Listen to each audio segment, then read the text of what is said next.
আপনারা জানেন যে আমরা বর্ডার এলাকায় বিভিন্ন ধরনের দ্রব্যাদি গরু মহিষ সহ অন্যান্য আরও অনেক আইটেম যেগুলো ভারত থেকে অবৈধভাবে আমাদের এলাকায় অনুপ্রবেশ করে সেগুলো বিজিবি জব্দ করে। আমরা অনেক সময় মালিকানাবিহীন এবং অনেক সময় মালিক সহ পাই।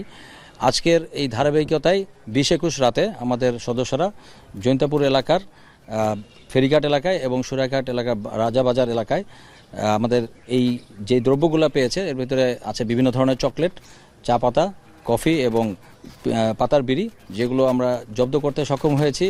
এই জিনিসগুলো আমাদের যে এলাকায় অপারেশন করেছে সেই এলাকায় রাতের বেলা যে ধরনের প্রতিবন্ধকতা থাকে আপনারা জানেন, এই ধরনের প্রতিবন্ধকগুলো মোকাবেলা করেই আমাদের সদস্যরা এই জিনিসগুলোকে জব্দ করে ক্যাম্প এলাকায় নিয়ে আসে।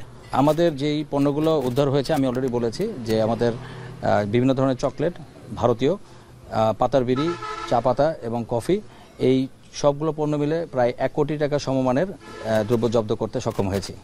আপনারা জেনে খুশি হবেন যে আমাদের জকিগঞ্জ বিজিবি ব্যাটালিয়নের তত্ত্বাবধানে যে এলাকা আছে সে এলাকায় এখন পর্যন্ত বালু এবং পাথরের যে এলাকাগুলো, স্পেশালি লোভাছড়া এবং জকিগঞ্জের আশেপাশে যে এলাকাগুলো, সেখানে এখন পর্যন্ত নিয়ম অনুযায়ী যে এম্বার্গো দেওয়া আছে সে অনুযায়ী আমরা প্রতিহত করে রেখেছি এবং এই এলাকায় এখন পর্যন্ত বালু বা পাথর অবৈধভাবে উত্তোলন এবং চোরাচালান করার ব্যাপারে এখন পর্যন্ত কোনো ঘটনা ঘটেনি। তো ভবিষ্যতে যাতে না ঘটে আমরা সেই ব্যাপারে তৎপর থাকব এবং চোরাচালানের বিষয়ে আমরা সবসময় তৎপর ছিলাম। আমরা এই তৎপরতার প্রেক্ষিতে গোয়েন্দা তৎপরতা বাড়িয়েছি এবং আমরা যে ধরনের অপারেশন জারি রেখেছি সেটা ভবিষ্যতেও জারি থাকবে এবং আশা করি আমরা আরও তৎপর থাকব, এই আশা ব্যক্ত করছি। আমরা খুবই সতর্কতামূলক অবস্থায় আছি।